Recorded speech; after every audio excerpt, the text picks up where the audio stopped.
성령을 간구하십시오. 한번 인사하시겠습니다.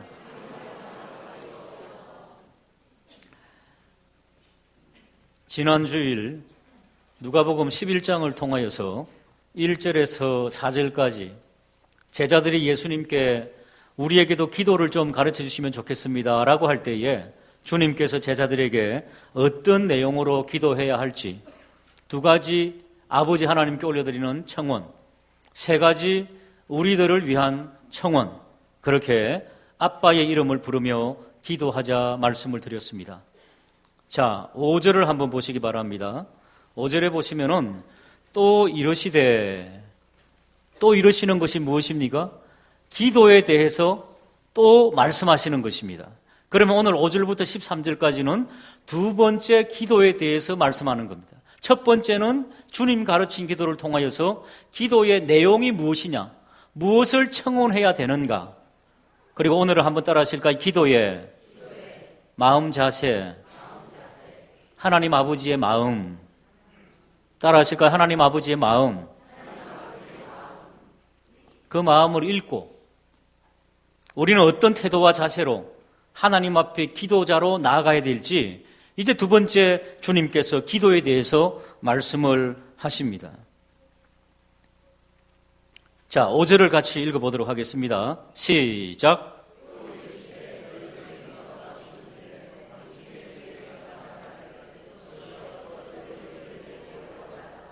예, 그렇습니다. 지금 이것은 비유입니다, 비유. 예수님께서 기도에 대해서 가르치시면서 너희가 어떤 자세가 되어야 되는지를 말씀하시면서 한 여행 중에 찾아온 벗에 대해서, 그리고 그 이후의 사건에 대해서 말씀을 하고 있습니다. 자, 유대 땅에는 평민들이 주로 집 한 채에 방 한 칸에 삽니다. 창문 하나 있고 대문 하나 있고, 그리고 꼭 몽골에 게르 있죠. 천막집. 그렇게 돼가지고 중간에는 난로 있고 그 다음에 돗자리가 펼쳐져 있어가지고 온 가족이 한꺼번에 식사도 하고 또 둘러앉아서 대화도 하고 잠도 자고 그렇습니다. 방 한 칸이니까요. 그런데 손님이 찾아오면은 정말로 신적인 의무를 다해가지고 우리 집에 온 손님은 왕처럼 대접하는 것이 유대 사람들의 선례입니다. 왜냐하면 아브라함이 부지 중에 천사를 대접하여서 하나님 앞에 큰 복을 받았던 것처럼 그런 신앙적인 전통을 가지고 있는 것이 바로 유대인들입니다. 그러니까 유대인들은 사실은 대낮에 아침부터 저녁이 될 때까지, 해가 질 때까지는 어떤 손님이 와도 너무너무 하나님 감사합니다 하고 손님을 극진히 대접합니다. 분에 넘치도록. 그런데 날마다 문이 열려 있는데 이제 해가 지고 저녁이 되면은 이제 문을 잠급니다. 그리고 가족들만이 오붓한 시간을 가지고 그리고 이제 잠자리에 들게 됩니다. 그러니까 낮에는 항상 대문이 열려 있고 집이 열려 있기 때문에 누구나 들랑달랑 할 수 있습니다. 우리나라도 옛날에 그러지 않았습니까? 우리 어르신들. 그런데 저녁이 되면은 이제 남 집에 찾아가는 것, 손님으로 가는 것은 굉장한 신뢰입니다. 찾아가서는 안 되는 그 정도의 문화를 가지고 있습니다. 그런데 오늘 본문에 보니까 한밤중에 친한 벗이 멀리서 찾아왔습니다. 왜냐하면 6절에 보니까 내 벗이 여행 중에 왔으니, 요즘은 뭐 여행이라 그러면은 육순 여행, 칠순 여행 이런 거 있지만은 여기에 나오는 여행은 그런 여행이 아닙니다. 피치 못해서 해야 되는 여행. 예를 들어서 예수님의 어머니 마리아와 요셉이 멀리 북쪽 나사렛에서 남쪽 유대 땅까지 호적하러 여행을 하지 않았습니까? 그런 피치 못할 여행입니다. 갈 곳이 없어서 옛날에 사귀던 친한 벗집에 이제 무릎을 이 어떤 체면을 무릅쓰고 부끄러움을 무릅쓰고 실례인데 그래도 갈 곳이 없었던지 이 친구 집에 이제 와서 신세를 지게 되는 것입니다. 근데 이스라엘 사람들은 날마다 하나님 앞에 일용할 양식을 구하기 때문에 냉장고도 없던 시대에 뭐 저장하는 음식이 별로 없습니다. 일용할 양식 날마다 먹고 해질녘에 다 끝이 납니다. 간혹 빵이 남기도 합니다. 그런데 오늘 보니까 떡 3덩이를 구워달라고 빌리러 간 거 보니까 빵마저도 남지 않았습니다. 그래서 이 친구가 실례를 무릅쓰고 옆집에 있는 친구에게 가서 나에게 이 빵 좀 빌려달라. 여행 중에 온 친구가 너무 허기지고 지친 상태에 있는데 그냥 잠자리에 들게 할 수는 없다고. 금방 드린 말씀처럼 실례를 무릅쓰고 친구를 위해서 찾아갔던 것입니다. 7절 말씀 같이 한번 읽어보겠습니다. 시작.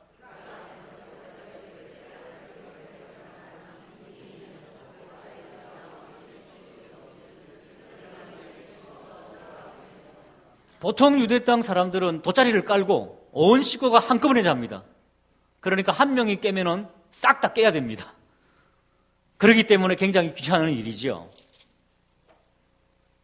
그런데 8절에 뭐라고 말씀합니까? 한번 읽어보겠습니다. 시작.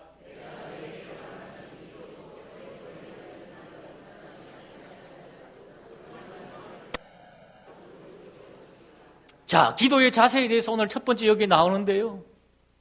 옆집에 있는 친구가 찾아와서 나에게 빵 좀 달라, 배고프다 그러면은 이 친구야, 정신 차리게, 내일 와, 그러고 안 줄 수 있다는 겁니다. 친구면은. 그렇게 말할 수 있다는 것입니다. 그런데 여기 뒤에 뭡니까? 한번 따라할까요? 간청함을 인하여 요구대로 주리라. 간청 옆에다가 뻔뻔하게 요구함, 그렇게 좀 적으시기 바랍니다. 실지입니다. 헬라어로.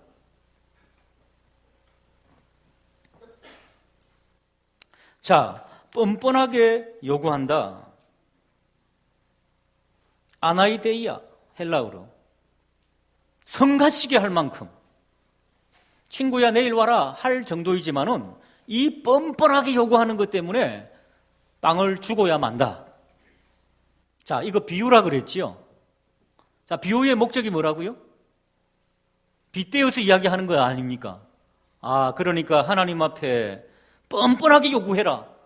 이렇게 해석하면은 비유를 잘못 해석하는 겁니다. 하나님 앞에 뻔뻔하게 성가시게 하면은 하나님이 주실까요? 그 내용이 아닙니다. 간청하기 때문에 빵을 주었으니까 너희들도 하나님 앞에 나가서 뻔뻔하게 주세요 하면 하나님께서 주신다? 그런 내용이 아닙니다.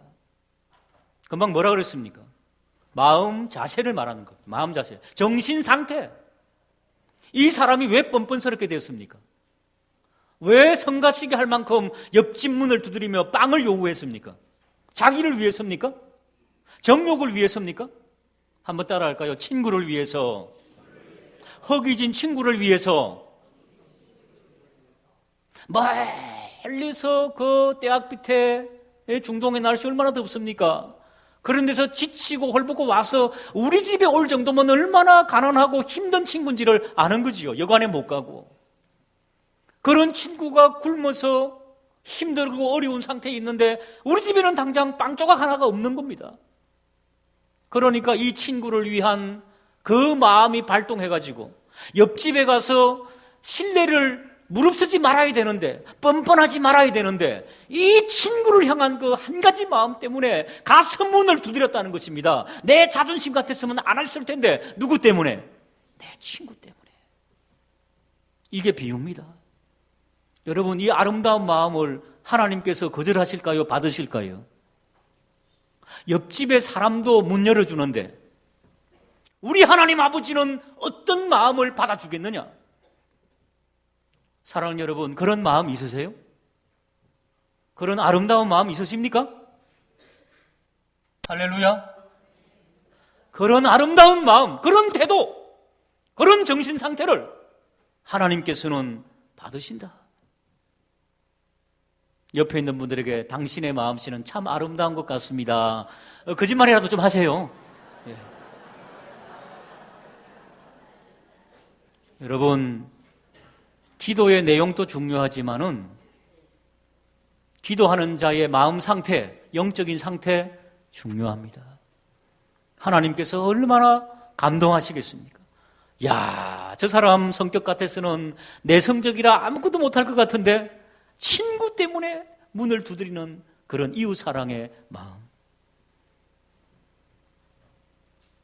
우리의 기도가, 우리의 살아가는 삶의 패턴이 이기적이 아니라 이웃을 먼저 생각하고 배려하는 그런 마음이 하나님 앞에 들려지기를 주님의 이름으로 축복합니다. 자, 그러시면서 9절에 이렇게 말씀하십니다. 9절을 한번 읽어볼까요? 두 번째, 시작.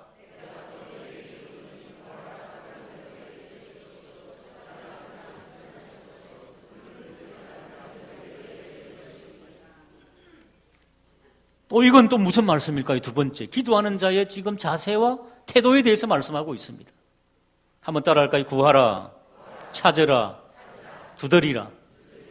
그러니까 이 비유를 잘못 해석하면은 하나님 앞에 가서 네 기도의 소원을 간청하라 막 데모하는 거예요. 그 다음에 안 되면 뭡니까? 구하라, 찾으라, 두드리라, 부수라 그러면 열어준다. 뭐 이런 거예요, 이런 거. 뭐 하나님을 협박하는 거예요, 지금 잘못 해석하면. 비유를 잘못 해석하면. 여기에 하나님 앞에 나가서 구하라, 찾으라, 두드리라고 하는 것은 무엇이겠습니까? 구하는 것, 찾는 것, 두드리는 것은 기도의 다른 방법을 우리에게 말씀해 주고 있습니다. 한번 따라할까요? 인간은 유한한 존재. 이걸 말하는 겁니다. 구하고 찾고 하는 건 누구에게 구합니까? 하늘 아버지, 아빠에게. 이것은 신앙 고백입니다. 하나님, 저는 불완전한 인간입니다. 저는 하나님 없이는 살아갈 수 없는 존재입니다. 그렇기 때문에 저는 날마다 하나님 앞에 구하고 찾고 두드릴 수밖에 없는 인간입니다. 이게 인간의 실존입니다. 여러분, 하나님만이 우리의 창조주시고 우리를 모든 것을 우리에게 공급해 주시는 분이심을 믿으시기를 주님의 이름으로 축복합니다. 오늘 학습과 세례를 왜 받습니까? 이제는 세상 것 의지했는데 이제는 세상 것을 다 끊어버리고 하나님만이 나의 창조주시고 하나님만이 나의 공급자시고 나는 하나님만을 위해서 살아가는 자입니다. 이 신앙 고백이 학습과 세례입니다. 세례받은 분들은 이제 물속으로 들어가서 나는 이제 익사해 죽고 영적으로 다시 새 사람으로 태어나는 것입니다. 이제는 하나님께만 구하겠습니다. 하나님만 찾겠습니다. 고백하게 되는 우리 학습과 세례자들이 되시기를 주님의 이름으로 축복합니다. 시편 119편 105절을 화면을 보고 읽겠습니다. 시작. 여러분 스스로 계획을 짜는 것 중요하지만 날마다 하나님 앞에 주님의 말씀이 나를 인도해 주십시오. 내 발 앞에 있는 등불처럼 나를 인도해 주십시오. 내 길에 하나님만이 나의 빛이고 예수님만이 나의 등불입니다. 할렐루야. 이런 고백이 있기를 주님의 이름으로 축복합니다. 또 보십시오. 구하다가 찾다가 두드리다가 기도의 형태라 그랬죠. 다양하게 구한다는 것입니다. 구하다가 안 들어주면은 찾기라도 해보고 두드리기라도 해보고 한번 따라할까요? 기도의 애절함, 절박함, 이걸 가리키는 겁니다. 벗을 위해서 빵을 얻기 위해서 절박하게 두드리는 거잖아요. 사랑하는 여러분, 기도의 제목들 여러분 많으시지요? 저도 기도의 제목이 많고 정말 애절하고 절박한 것 많이 있습니다. 처음에 있죠. 막 나에게 충격이 오고 힘든 일이 있을 때 정말로 아버지 도와주십시오. 하나님만의 나의 도움이십니다. 될 줄로 믿습니다.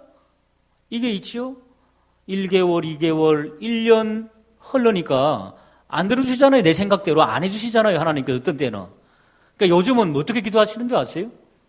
예, 우리 아버지 때문에 그래요. 아버지 때문에. 2년 전에 아버지 쓰러지셨는데 그때 1년 동안은 기도만 하면 눈물이 펑펑 나는 거예요.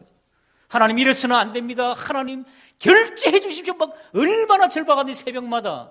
근데 요즘은요 절박성이 떨어져 갖고 아버지 이러고 있다더니까. 내가 나 자신을 봤다니까요.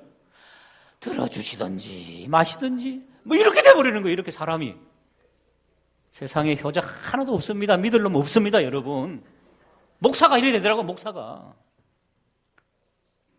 이야, 제가 놀랐습니다. 아, 그렇구나. 그러니까 주님께서는 너 여전히 절박하냐? 아, 마음은 절박한데 영으로 기도가 안 되는 거예요.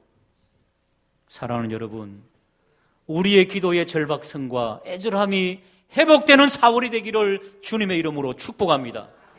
얼었던 동토를 뚫고 새싹이 나듯이 우리의 영의 기도가 뚫고 나오는 그런 역사가 있기를 주님의 이름으로 축복합니다. 에스겔 36장 37절 같이 읽겠습니다. 시작.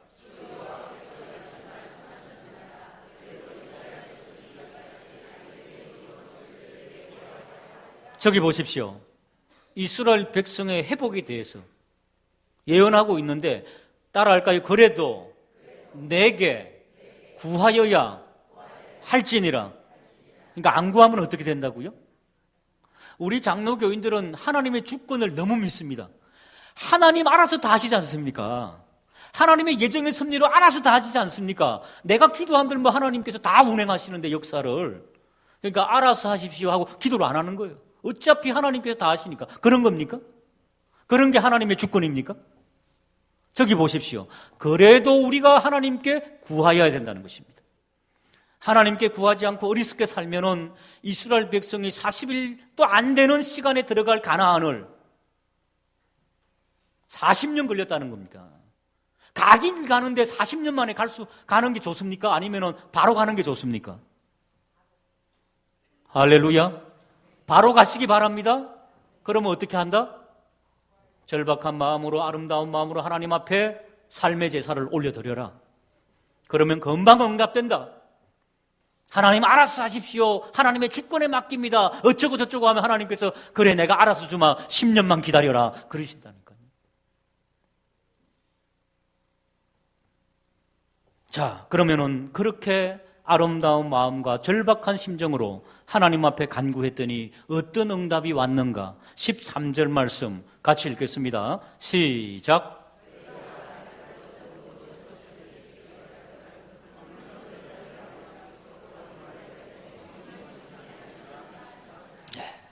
이 구절하고 똑같은 말씀이 마태복음에도 나옵니다. 마태복음 한번 읽어보고요. 이 본문하고 차이를 한번 찾아봅시다. 마태복음 7장 11절 저기 보십시오. 시작. 구하는 자에게 좋은 것으로 주시지. 자, 저기 화면을 보시고 또 오늘 13절 보시고 똑같은 문장인데 다른 단어가 하나 있습니다. 무엇일까요? 좋은 것과 마태는 좋은 것이라고 말했지요. 그런데 누가는 뭐라고 말했습니까? 성령이라고 말을 했습니다. 그러니까 한마디로 좋은 것하고 성령하고는 어떻게 됩니까? 예, 영어로 이퀄 관계. 아이고 이거 이퀄 관계. 예? 동등한 관계란 말이에요. 그러니까 가장 좋은 것 사실은 가장 좋은 기도의 응답이 무엇이냐? 성령이 우리와 함께하는 거란 말이죠. 할렐루야. 성령이 함께하면 어떤 일이 일어날까요? 나보다 더 지혜로운 성령께서 하나님께서 나의 모든 삶을 주관해 주신다는 거지요. 여러분, 우리나라에도 로또가 있고 미국에도 로타리가 있습니다. 저도 때때로 재정적으로 연약할 때 주여 로또를 샀습니다. 100억에 당첨될 줄로 믿습니다 하고 훑어봅니다. 교인들이 볼까 봐. 그리고 한 몇 번 사봤습니다. 번호를 주시옵소서. 하늘의 번호 천사 이러면서 한번 해본 거예요. 목사니까 되겠지. 근데 하나님께서 꽝으로 응답하시더라고요. 다 해보셨지요? 한 번씩 복권도 사보시고 로또 당첨돼가지고 몇백억 생긴 분들 미국이나 한국에 그들의 삶을 기자들이 추적했지 않았습니까? 그들의 삶의 90%가 어떤 삶을 살았나요? 여러분, 일용직으로 힘들게 살다가 하루 8만 원, 5만 원, 10만 원 벌던 사람이 그렇게 날마다 일하지 않으면 가정을 꾸려갈 수 없는 그런 사람들이 갑자기 몇백억이 생기니까 그 일 하겠어요? 안 하겠습니까? 근데 그 일을 그만두니까 행복했다? 안 행복했다? 하루 이틀은 행복했습니다. 그런데 한 달, 두 달 지나니까 막 불안해지더라는 거예요. 불안해지니까 막 즐긴다는 거예요. 막 술도 먹고 막 놀러도 다니고 막 펑펑하고 그러다가 나중에 다 90%가 어떤 사람들이 되었다? 폐인이 되었다는 것입니다. 이 말씀을 듣는 순간에도 그러나 저에게 100억을 주십시오. 또 이렇게 또 하시는 분들 있지요. 로또가 걸리게 하여 주십시오. 나는 안 그럴 것이다. 사랑하는 여러분, 그러니까 하나님께서 우리에게 뭘 주신다? 100억을 안 주시고 뭘 주신다? 성령을 주신다는 것입니다. 왜? 성령은 지혜의 영이기 때문에 우리의 나약함과 간사함과 교만함과 우리의 건방짐을 아시기 때문에 하나님께서는 적절하게 주신다는 것입니다. 너희가 자녀들에게 좋은 것으로 주려고 하지 않느냐?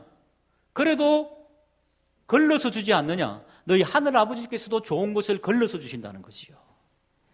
그러니까 여러분, 기도드리고 우리의 방식대로 응답되지 않았다고 해서 원망하지 마시고 할렐루야 하나님 감사합니다. 성령을 주시지 않겠느냐? 따라할까요? 성령은 분별함을 주신다. 무엇이 옳고 그른지, 어떻게 사는 것이 바르게 사는 것인지 분별력을 주시고 지혜를 주시고 능력을 주시고, 사도행전 1장 8절에 보면 너희가 성령을 받으면 뭘 받는다? 따라할까요? 권능을 받고. 권능이 헬라어로 듀나미스입니다. 듀나미스가 영어로 다이너마이트입니다. 성령의 응답을 받으면 다이너마이트와 같은 놀라운 능력의 삶을 살게 될 줄로 믿습니다. 그러니까 성령, 가장 좋은 것을 너희에게 주시지 않겠느냐. 사도 바울은 그러기 때문에 예수의 영, 예수님을 일생 간구했다, 그렇게 말씀하고 있는데, 마지막으로 빌립보서 3장 8절을 같이 읽어보겠습니다. 빌립보서 3장 8절 화면을 보시고 시작. 다 해로 여길 뿐더러 또한 모든 것을 해로 여김은 내 주 그리스도 예수를 아는 지식이 가장 고상하기 때문이라. 내가 그를 위하여 모든 것을 잃어버리고. 할렐루야. 예수 그리스도를 아는 가장 고상한 지식은 예수의 영, 성령을 간구하고 실천하는 삶을 살았고, 그 외의 모든 세상적인 세속적인 것들을 배설물로 여기고 그리스도를 알아가기 위해서 달려갔다. 그리스도를 어떻게 압니까? 하나님의 말씀을 통해서 압니다. 요즘 서울 시내에 주일날 아침이 되면은 미세먼지가 많아진답니다. 왜 그럴까요? 일주일 동안 처박아 놨던 성경책을 가지고 툭툭 털고 오기 때문에 미세먼지가 많아진다는 거예요. 어떠셨나요? 우리 학습 세례 받으시는 분들 어떻게 하실까요? 하나님 말씀을 사랑하고 예수 그리스도를 아는 지식을 가장 고상하게 여기며, 하나님, 이제는 제가 학습과 세례를 받음으로 주님 아름다운 마음 자세를 가지고 내 자신 정욕이 아니라 이웃을 위해서 더 아름다운 모습으로 찾고 구하고 두드리며 하나님의 영광을 위하여서 살아드리며 성령을 간구하겠습니다. 저와 우리 모두의 기도가 되기를 주님의 이름으로 축복합니다. 기도하시겠습니다.